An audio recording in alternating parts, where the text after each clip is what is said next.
Alright everybody, it's time to talk about Weekly Shonen Jump 2026, issue number 27. On the cover this week we have Someone Hurts, and it's a Someone Hurts cover, you know? It's nice, it's cute, I like it.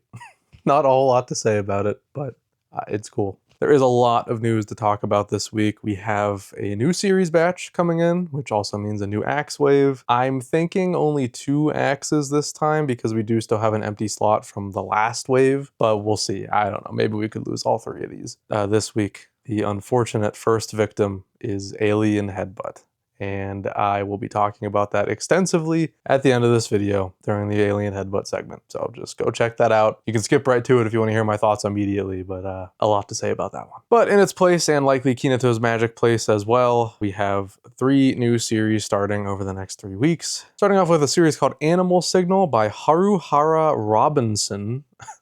Okay. And art by Taishi Tsutsui from We Never Learn fame. Yeah, I don't really know what to expect from this one. It's not really artist-writer duo that I know much about. I've never read We Never Learn, and I am completely unfamiliar with Haruhara Robinson, which is almost certainly a pen name. But after looking into both of them, they are both pretty experienced in their fields, in their respective fields. So let's see. I don't know. Maybe this will be a cool one. The second is the one I'm most excited for, which is called Hall Formula by Terasaka Kento, who is the author of Green Green Greens, which you may have heard me talk about in the past. This is my absolute favorite Axed series of all time. I thought Green Green Greens was phenomenal, and I was never as sad as I was the day that that was canceled. I loved that series. I thought it was so fantastic. I can't even comprehend why it was canceled. Truthfully, I thought it was amazing. I'm very happy to see them back. This is, I think, their 3rd or 4th time being in the magazine, so Shueisha must see something in them as well if they're going to give them this many chances. So here's hoping this is the one that works out for them, because I really love everything about them. Their art, their style, their writing is just so cool and unique. I really want to see them get a hit. And the 3rd and final one is called Cannon Master by Machida Reiya.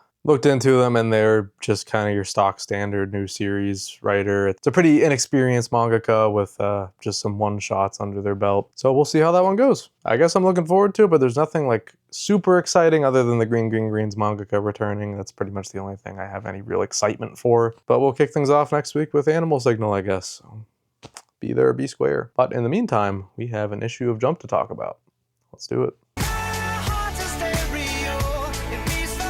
Someone Hurts Chapter 35, Mime Fukumori's Radio Days Part 1. I loved this chapter. This was really, really good. This is probably the most I'll have to say about a Someone Hurts chapter in a long time. I love how this is formatted. I love getting the flashback of just seeing like what Mime was like before he met Mizuo, or Kurage, whatever you call her, I still don't know. And then actually like seeing their meeting is so sweet. I love just the moment he gets turn on that radio and he's down in the dumps, listen to the show, and like the first thing he hears is her, obviously not speaking, but hears her get read, and hears her age, and he's like, oh, she's just like me. It's wonderful. It's so cute.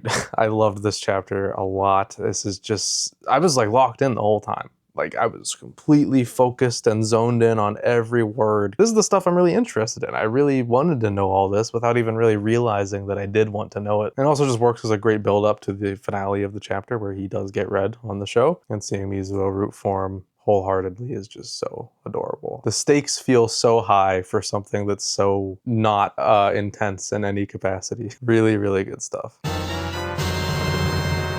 Ichi the Witch Chapter 84, I Want Him. So this has introduced a neat fold to this story arc that I think it was missing. This is kind of finally showing me the hook fact about how Fujimine can apparently control people by like forcing them to love her, which, you know, far from an original concept. This is in so many things I can't even begin to count. But I think the execution here is really cool. I do like the red herring of Amadoro. You know, a lot of people guessed this, and I can understand why, about her not exactly being a traitor. She was under the influence of Fujimine, which, I mean, I guess still technically remains to be seen, but just the way that Amadora was talking in this chapter, I think really cements it as like, yeah, she's probably innocent and just under her spell. I will never forget how casual her entrance is, I thought that was just a really good rug pull. Like, she just comes in and you're expecting like, oh man, everything's gonna go to shit now that she's here. But no, they're all just like, oh, what's up, Fujimine? Classic Fujimine dropping in unannounced. Yeah, you want Amadoro? Take her, why not? It's really funny how this all happened, and I can definitely see myself being more interested in this story with her now present in it, because what a unique power set. It feels like how are they even going to beat this? But I'm sure once we learn more about it, it'll make more sense. And then we have the weird panda hat guy that I still don't really give a shit about being the only one immune to it. I guess that's something. Maybe that'll have something to do with how they end up beating her. Ending off with him stacked up against the entire group that was previously on his side is a little terrifying. He's definitely got his work cut out for him. Really good chapter though, probably, I mean, definitely my favorite of this arc so far. It's like the most interested I've been to this point, so hell yeah. One Piece chapter 1184, We're all bones when we die. All right. Much to talk about here. So last week I just gave my quick thoughts, obviously because of the circumstances, but now I really want to get into the weeds on where my head is at on this happening. And now I think I'm actually glad I waited a week, because I have more to say about it now than I did last week, because whoa, we're doing a lot here. So we're doing this flashback here about Brook and Shuri. This is the main focus, trying to catch back up to where we're at in the present, what's going on with them now, and how he has history with who we know as Gunko in the present. And so we get a chapter of that, like a chapter and a half roughly, and then we move into another flashback within the flashback about Brook as a kid. And that doesn't seem to be over. This seems to be a multi-part thing, I think. This is just crazy that we're doing all this about Brook right now. I'm not exactly complaining because, again, this is my favorite character. I love Brook. I'm so happy to see more about him. But right here is very, very odd. And also the fact that it's not even a focus flashback. He's still... This is just the Oda classic at this point. He gets sidetracked in a flashback and starts telling a different story that he wanted to tell. The vibes of this series, you know, getting to a conclusion are very strong right now. Like, Oda is really trying to cram as much story into this thing as he possibly can, because he knows he needs to wrap this up within the next few years. So what results is just a bloat, a lot of bloat. This arc, I think Elbaf, when all's said and done, will end up feeling like a very bloated arc. I feel like we've spent more time in flashbacks than we have the main story, and I mean, that all depends on how long this flashback lasts, but it doesn't seem to be a short one by any means. And if modern One Piece flashbacks are anything to go off of, it probably will be another like 10 chapters, which is insane. To spend this much time on Brook in the Elbaf arc. Crazy. At the end of the day, I guess I'm glad we're getting it.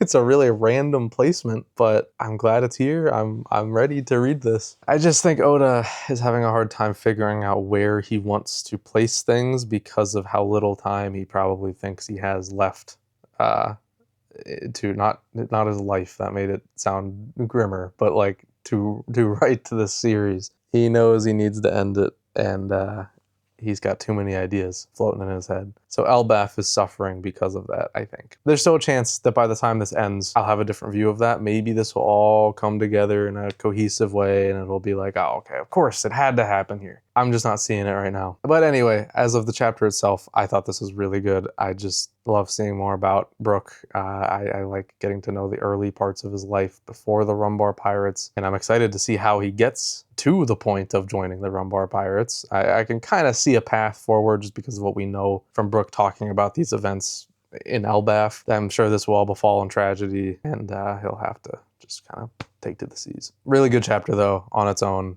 In a complete vacuum without thinking about the placement of it. I am really enjoying this stuff a lot. This is stuff I've dreamed about for so long, and I couldn't be happier to be seeing it. Akane-banashi Chapter 208, The Forerunner of All Flowers. This is awesome. First of all, I'm very happy to see Akane-banashi back at the top of the TOC. It's been a very long time, far too long. So that was a nice sight. And now Kaisei. Obviously, we're going to be focusing in on him for the next few chapters, and what a start. This is really just like a transitionary, like, okay, let's set up the stakes, let's set the stage for Kaisei's performance, and I really like how this is done. Obviously, it makes sense as to why his performance is being set up in this way. You are coming up on stage after a performance that blew everybody away, and you're performing the same exact story. Nobody cares. Nobody wants to hear that right now. Kaisei is about to prove why he's that guy and why his version is special. I'm so excited to see how this goes. I could still see it going either way. I don't know if Akane will win or not. I don't know. Let's just see his performance, and maybe by the end of it, we'll all think that he deserves the win over Akane. He does have big shoes to fill, but we know what Kaisei is capable of. I'm very excited. In some ways, I'm even more excited to see his performance over Akane's, just because of how much this is being hyped up and how the odds are so stacked against him. This is going to be amazing. I'm so excited to see how this goes. Shinobi Undercover Chapter 83, The Next Problem. What a title that is. Just on to the next. They just immediately get going. That's how this series operates, I suppose. I really like the color page here with Yoichi, just like a little what if kind of deal. Bums me out, but it is what it is. I respect the decision to kill off Yoichi, but I really wanted to see him pull through. I thought he was such a good character. Alas, I guess he's gone. But we do have this black blob to be a stand-in for him, I guess. I don't really know what the purpose of this thing will end up being. Maybe in some form he can live on through this. I don't know. I feel like there's something being set up with this that I just can't really guess at this point in time. I'll hear it out. Obviously, I'm pretty curious about what this is. It could be any number of things. But we'll just have to wait and see what they come up with here. As for the rest of the chapter, it's just typical transitionary stuff. Start off very low-key, and then we move into this ice guy who is pretty rad. It's a cool-ass design, and the powers for, a basic-ass ice power is actually pretty neat. And the setup for the things to come is interesting enough. It seems like a very different type of arc that we're about to head into, which I'm down. Why not? Let's just see how it goes. So far, so good. I think it's fascinating how we have like half a chapter of wrap up for the previous arc before moving into the next. Truthfully, I shouldn't be surprised because that's just how the series goes. It is so unbelievably fast paced. It's hilarious. Maybe this will be the time where it finally slows down a bit. I'm just kidding. That's not going to happen. WillOWisp Chapter 249, Bone Crisis Part 18. I have basically nothing at all to say about this chapter, unfortunately. It's a made-up game, made-up rules, and it's fun. Like, I did actually enjoy reading this chapter. I just don't have anything substantial to say about it because it's just watching this happen. But, the combo of Miharu and Bon trying to figure out this game is enjoyable. I think it's a fun time. I don't know. I don't got a lot to say about this one. It's really, like, nothing even really happens of significance. It's just kind of the early stages, explaining the game, having them figure it out, yada yada, so on and so forth. I don't know. It was fine. It was a fine enough chapter. Get this man a gun. Sakamoto Days Chapter 261, Wild Card. The only thing I really have to note about this chapter, well, I actually have two things. The first being, I do like this conversation with Nagamo and Shiba at the beginning. That was nice. It was very short, but I thought it was cool. And the art. So this fight is cool. Don't get me wrong. I'm actually enjoying this fight. I think it's pretty neat. I don't really care about the guitar guy, but whatever, who cares? We care about Sheen. That's all that matters. The art is unfinished for the last couple pages of this chapter. Interesting. I wonder if we're going to have a Sakamoto Days break next week. I kind of feel that coming because usually whenever you see things like this, it's a break week's coming up. Maybe not next week, but maybe the week after. I don't know. But yeah, that was actually really interesting because he didn't even finish the final page. Yeah, that shows that he was very pressed for time this time around for some reason. I don't know why. I mean, he could just be, not feeling well because I don't think there's really anything going on with Sakamoto Days right now. Regardless, I do feel a break week coming up. Sakamoto Days does take breaks every once in a while, so I wouldn't be surprised to see one coming up here. But yeah, I mean, in terms of this fight, I am really enjoying it. I think it's really stylish and cool. It's a neat power set to deal with. I feel like we haven't gotten really a good showcase of Sheen here yet, though. Like, he's not really doing anything too fancy, which is a little disappointing, but, we still got fight left. He did the Monster Mash. Roku's House of Oddities Chapter 8, Sinister Pair. All right, first TOC placement. Holy cow, okay. This is a pretty damn good placement. It's not like a mind-blowing placement, but for this series, I think it kind of is. I didn't think it would be in like the top half, like the top 10 of the magazine. It's not like a smash hit, but I think people do like it. So good job. You know, if this had been after the first 2 chapters, I'd be like, man, come on, what are we doing here? But this series has been proving itself lately, so I'm actually kind of down to see this stick around. And this chapter is no exception. This was actually a really good time. It was a really funny concept, just these 2 dudes so, you know, prideful, thinking they can be a better guardian to Roku than the other, and then ending on an actually pretty sweet note. So I really liked this chapter. This was a good one. I'm really enjoying this cast of characters. It's just fun. The only chapter I thought was really a dud so far, since the first 2 chapters was the one about only Roku and his high school friends. That was just nothing, but this is good. Back on track. Really enjoying it. I think this is a solid series. It really truly isn't anything to write home about, but I do think it's just a harmless, enjoyable read. I can't complain about it too much, and I welcome its place in the magazine. Ultimate Exorcist Kiyoshi, Chapter 94, The Exorcist, Mr. Shishido. Loved this one. Typical, like, end of fight, end of arc chapter, but man, it was nice. As the title says, this is focused a lot on Shishido and, you know, basically making it a slam dunk for his character arc throughout this arc, and I really enjoyed how they did that. This was awesome. I loved all the little moments he got throughout, and how's the Bobo's alive? We'll see what kind of role he serves in the future, if any, but I think he will do something in the future because he's a very endearing antagonist in a lot of ways. I am not surprised to see him stick around in some capacity. I don't know what that looks like again, but he's alive, so we'll see what happens. Really sweet wrap up to everything, and I do love, of course, just everybody celebrating Kiyoshi at the end. Really, really good chapter. I enjoyed this one a lot. Couldn't have asked for a better, like, conclusion chapter for this arc, I think. And we're not done yet. This series is actually one to take its time with wrapping up arcs, unlike Shinobi Undercover. So I expect a few more chapters of just wrapping up here and moving on to the next thing. On to the Fire, Chapter 7, When Morning Dew Settles on a Spider Web, It'll Be Clear Weather. What a title. So I'm probably going to have similar sentiments to share every week on this series because I really am still just having a hard time finding my footing. There's not a lot to latch onto, and it's not an easy series to latch onto, and it's hard to even explain why that is. It just kind of is the case. I can't really help it. It is what it is. There are things to enjoy about it. This chapter I actually did think was pretty solid. It's the conclusion of this first game. Very quick game overall, but I mean, that's fine for a first game. Relatively low stakes, just kind of showing off the team a little bit. And I think it served its purpose. You know, thinking back to past sports series we've read on this show that have failed, it's at least nice to see a game happening so early and being a good showcase of the team in a more natural way than I feel other series have done and tried to do. So I'll be curious to see the placement this gets next week. This will be its first TOC placement next week, so very curious to see what people are thinking about this one overall. But that remains to be seen. As of right now, pretty good chapter, to be honest. I had a good time with it. Very satisfying and pretty entertaining for what it's worth. Probably the best of these, like the game chapters we've had so far, and it's the conclusion, so that's, you know, usually the best part of any sports game in a manga. Not bad. It's maybe growing on me a little bit. It's kind of hard to tell though, because I still really haven't grasped onto anything quite yet. Blue Box, Chapter 244, Because She's Trying Her Hardest. Phenomenal chapter. This was so good.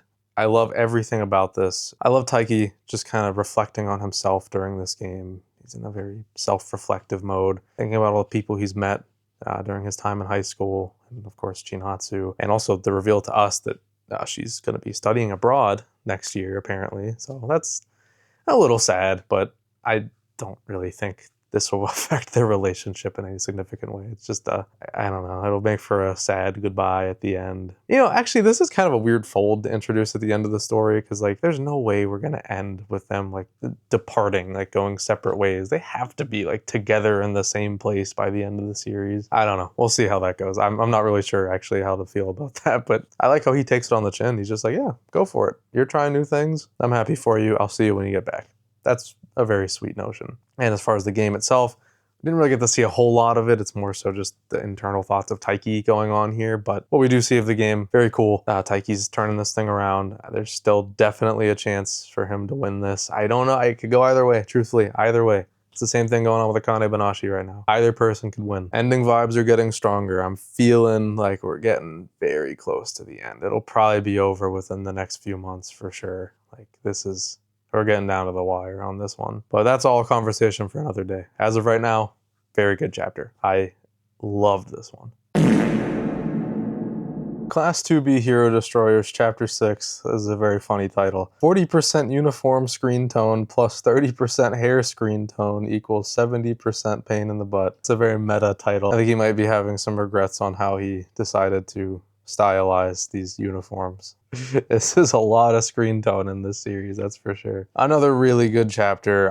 We're really getting into the swing of things now. Like, this is proper beginning of the series, is something I was alluding to last week, but I'm just so happy that we have a series in Shonen Jump that doesn't have to get to the point in chapter 1. We're here, chapter 6, and we're now really getting into what is going to be the series shtick. And what a fun idea this is, just this high school, this wacky zany high school being stuck in a demon world and trying to deal with this hero.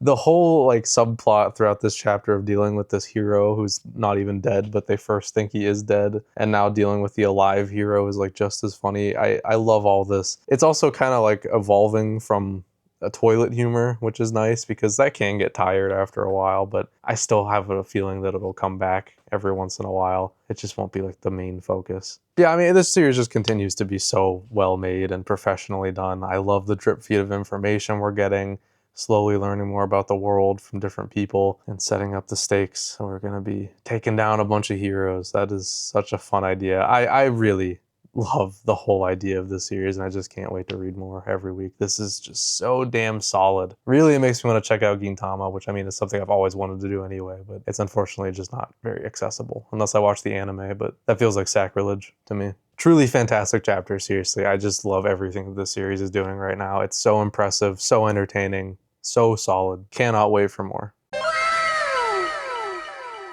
Hima-Ten Chapter 92, The Final Cleaning. Now, the further I go along with this issue, I'm realizing that the TOC is actually really interesting this week. This is the highest placement I've seen for Hima-Ten in a while, too. It's usually like near the bottom. And then looking a little ahead, too, we have Kagurabachi pretty low. Very strange. Whatever. This chapter was okay, I guess. I don't know.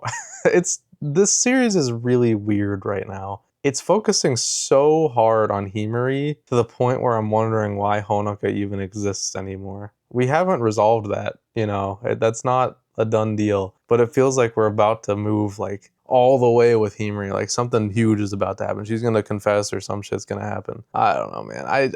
I'm just along for the ride. Let's just see where it goes. I don't even really have any substantial thoughts about it at this point. I just need to see what happens. Like, this chapter on its own, what am I gonna say about this? I don't even know what the hell it's doing anymore. I just gotta see the full vision to really have a thought form. If you're a Honoka fan, I am so sorry, man. I don't even know what's going on with that character. What's the point? Me and Roboco Chapter 283, Fashion and Roboco. This is certainly an easy read. It's pretty much just like, it's really half the page amount because just one side of the page is very minimal text, and then there's just like a practically 4-coma gag thing on the other half. So just about showing different outfits. Obviously it starts normal, just like normal-ish, you know, wacky normal fashion, I guess, and then it devolves into Shonen Jump references, because of course it does. And they're all pretty funny. They got Piccolo, Itachi, and then Welfin. Dude, Shuhei Miyazaki is going crazy with the Hunter x Hunter references right now. I think like they're also getting hyped about it coming back at some point. Like, it's definitely on their mind. And there's honestly, I guess there is pretty much a Hunter x Hunter reference in damn near every chapter of this manga, but they're like really prevalent lately. A Welfin reference in Big 2026. That is so funny to me that this even happened. I just love this. It's not like this is an obscure moment. This is a very iconic moment of Hunter x Hunter, but it's not something that you see referenced often, if ever. So I thought that was funny. All of this was funny. This was a pretty good chapter, actually. I laughed quite a bit, even like beyond the reference stuff. Very unique chapter, but very funny. I like this one. Kagurabachi Chapter 123, Chiaki. I really like this one. This feels like we're finally getting back to what like the original setup of this flashback arc was about. It feels like we had like a weird intermission now in hindsight, but now we're getting back into the swing of things. I'm really loving it. Chiaki is honestly a really nice character. Very simple, all things considered, but a really nice addition to the story that I'm quite fond of. And now we're finally getting more into the heart of the story, as I was saying before. Kunishige, while not exactly present in this chapter a whole lot, he was obviously a focal point of it, and he will continue to be so going forward. And that's what this needed. This, I mean, like, it is weird because I say that, but I've been enjoying the stuff without him as well. But I just, you know, this has an air of importance. Like this is the shit. This is what we want to see. And I really dig it. I think this is really great so far. Really enjoying this nice, like, natural way to get back into this, the heart of the story here. And Chiaki's really great so far. I quite enjoy this, and I'm looking forward to more. It was very dialogue heavy, I'll give it that, though. This took me a minute to read, but good stuff. It definitely, you know, the bulk of the text is more so for the lore heads, which isn't something I'm super into at this point in time, but, you know, I have the heart of the story to latch onto, so I'm good. I'm on board. What are you doing, step bro? Niue's Exorcist, chapter 147, Niue's Hand. Man, immediately after a kind of cool part of the story, we just get right back into the garbage nonsense of the series. Everything up till the end is like whatever. I mean, it's just classic nonsense training stuff that doesn't mean anything. And then we get to the end, and dude, this happens every time. Every time there's like a training arc, it always devolves into Niue being like, you know what, Gakuro, this training, it doesn't matter. Actually, here, I'm just gonna like shove my hand into your asshole and you'll get a new power up. That's what's gonna happen this time. It's something always like that, or it's like, oh, you gotta kiss a girl and you'll get a big power boost. Oh my god, wow. I'm just so tired of all this shit. It happens every time. There's no point in training in this series if you can just do some garbage ass shit and get a new power up. Also, this is definitely going to result in like a new form for Gakuro. How many does that make it now? Like 157? I can't even keep track anymore. This is absurd at this point, dude. What is the point of any of this shit? This chapter didn't even need to exist, truthfully. Niue could have just been like, here, let me tell you about this right now. You're not gonna defeat him this way. Let's just do this right now. None of this had to happen. There's no point. It's all pointless. That's this whole series is pointless. And of course this scene has to happen in a bath, obviously. Of course it does. It's all here. This is all the classic Niue nonsense that you're used to. It's all back. It's all here, guys. Gotta love it. God, Niue's Exorcist. God bless it. It's so good. Wow. What a series. Thank you. Thank you for existing. Sorry. Sorry for that. I'm calm now. I can't wait to see what kind of new bullshit power comes out of this and what the method of activation is. Put your guesses in the comments. What kind of dumb shit is this gonna be? He's gonna have to like shove his head in between Gekka's thighs or something, and that'll awaken Tensa's Zangetsu or something. I don't know, man. I'm tired, guys. I'm tired. Doctor, doctor, give me the news. I got a bad case of... Undercover Chapter 18, The Snake Whisperers. This didn't really do a whole lot for me. This is such a downgrade from last week, and I don't even really know why. The thing is, this series just feels really aimless. It just kind of does things week to week without any cohesion to it. Like, we're just... Literally every chapter feels that way. It's like we're just doing shit. I don't know, whatever I feel like doing this week, here you go. It doesn't feel like there's any larger story to be told here. It's just a bunch of nonsense. Like, it's not bad per se. It's just kind of nonsensical in a way. I just don't know what's going on or why I should even care. His new character sucks. That's an awful way to introduce a character by having him harass a woman. Okay. Why in the world would I ever like this guy? I guess maybe I'm not supposed to. I don't know. I have no idea, dude.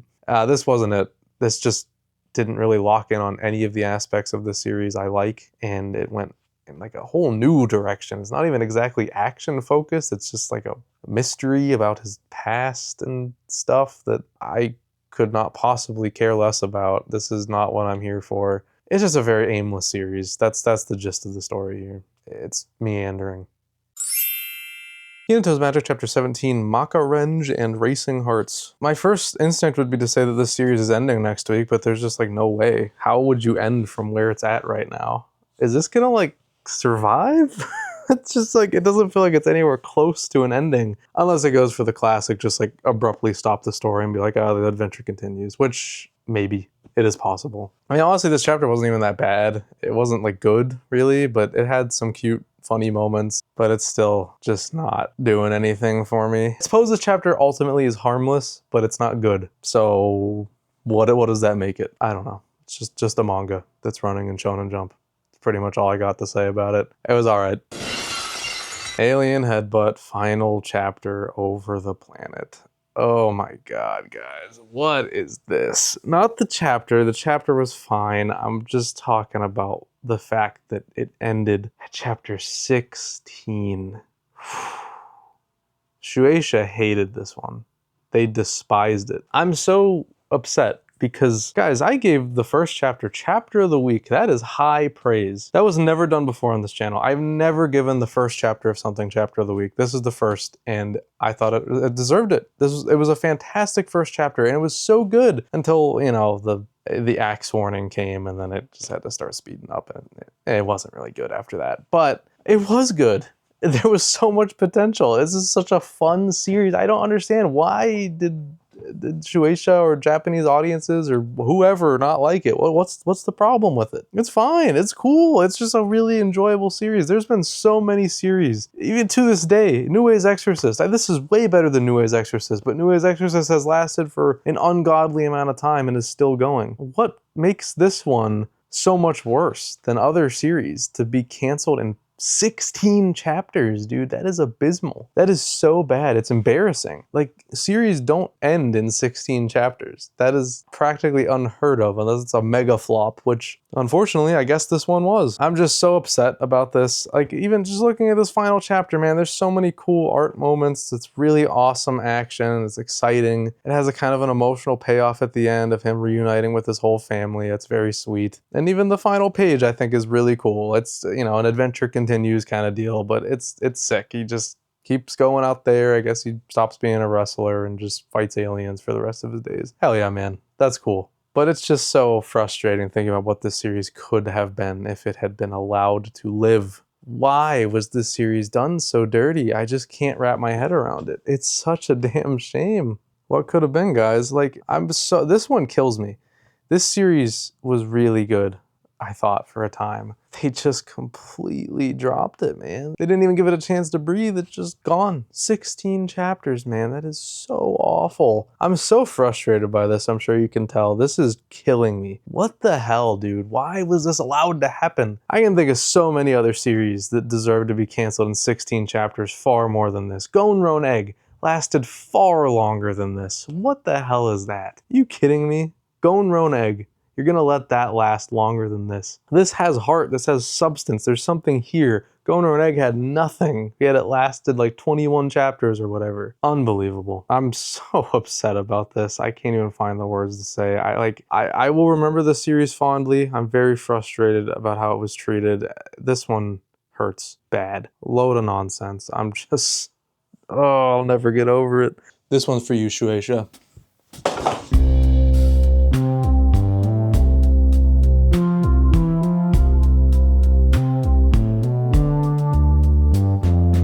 Alright guys, that's going to do it for Weekly Shonen Jump 2026 issue number 27. This was actually a very good issue, I thought. All the heavy hitters were heavy hitting, and all the, you know, lesser ones were serviceable at least, except for Nue, that was abysmal, and I'm very frustrated about Alien Headbutt, but what can you do? Good issue overall. I had a great time reading it, but as always, one chapter did stand out amongst the rest, and this week my chapter of the week goes to Blue Box chapter 244 because she's trying her hardest.